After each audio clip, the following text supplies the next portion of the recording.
new book about overcoming the fear of letting people down is just really the story to get your kids interested in reading for National Family Literacy Month. So we're chatting with Jessie Janowitz, author of All the Ways to Go, to learn more about what inspired her to write this heartfelt story. Hi, good morning. Hi, good morning. Thanks so much Tina. for having me. This is Ashley. The other Ashley's over there. So you write books for middle schoolers? Is that right? Exactly. So exactly. what's But usually I make your it theme? I make it a point to make my books accessible as read alouds for kids as young as 6. Okay. Because I think that to get kids reading today, we have to make it a family affair. So they're appropriate for kids as young as 6 and all the way through 13 and 14. Okay. So most of the emails I get are from kids 13 and 14 who are really enjoying the books on their own. But I get emails from parents saying that they've read my books aloud to their family. Okay, and what is this book about? So this book is about Milo, a 12-year-old boy who has been a chess prodigy, and he wakes up one morning and he doesn't want to play anymore. Oh. And it's such a universal feeling. I just got back from school visits. I visited over 1,000 kids, and let me tell you, when you ask them whether or not they've ever told a lie because they were afraid of disappointing the people they love, literally every hand goes up. This is such a universal feeling. And Milo ends up telling his mother a lie because he's too afraid to tell her that he doesn't want to play chess anymore. So the book isn't really about chess. It's about finding the courage to tell the people you love your truth. It's about finding that difficult line that we struggle with forever, about finding the line between being selfish and being yourself.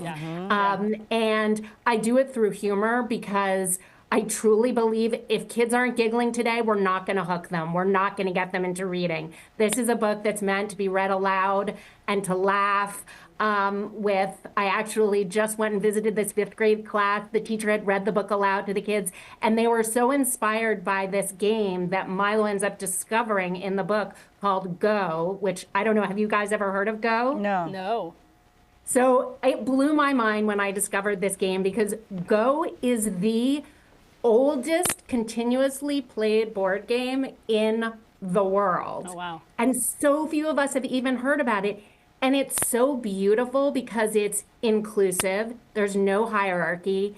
And you don't, in the board game, you don't destroy your opponent. It's about finding balance through connection. And I have here, this is a bowl of ghost stones. They feel amazing. And these 5th graders were so inspired by the book that their teacher went out and bought a ghost set, and they started playing together. In the book, there's actually a whole scene where the kids make go boards. So I think it's a great family read aloud, especially over the holidays, where we can use the book as a jumping off point for discussion about connection, about how to communicate and laugh, and also to learn a new game. Hey, Jessie. together. Jessie, we have about 30 seconds or so, but I want to say this. Like, it seems as though this might be a common theme with your books, not necessarily just for kids. I mean, I obviously have not read this, but it sounds like these are messages that you could use later in life as adults. Absolutely, absolutely. You know, I think those things we're combating in childhood, I'm sure you guys feel that way. They come up every day for the rest of your life. So if we start early learning how to laugh about them and be honest about them, the better off we're going to be as adults. Jessie, we love you. JessieJanowitz.com. People can find your book on your website and also probably on every social media. My books are available at Barnes & Nobles, on Amazon, at your favorite retailer. I love hearing from readers, so please connect with me. Follow me on social media. This is how I learn whether or not my books are connecting, so please don't hesitate to reach out. All right, sounds good. Thank you so much. You take care now. Thank you so much for having me.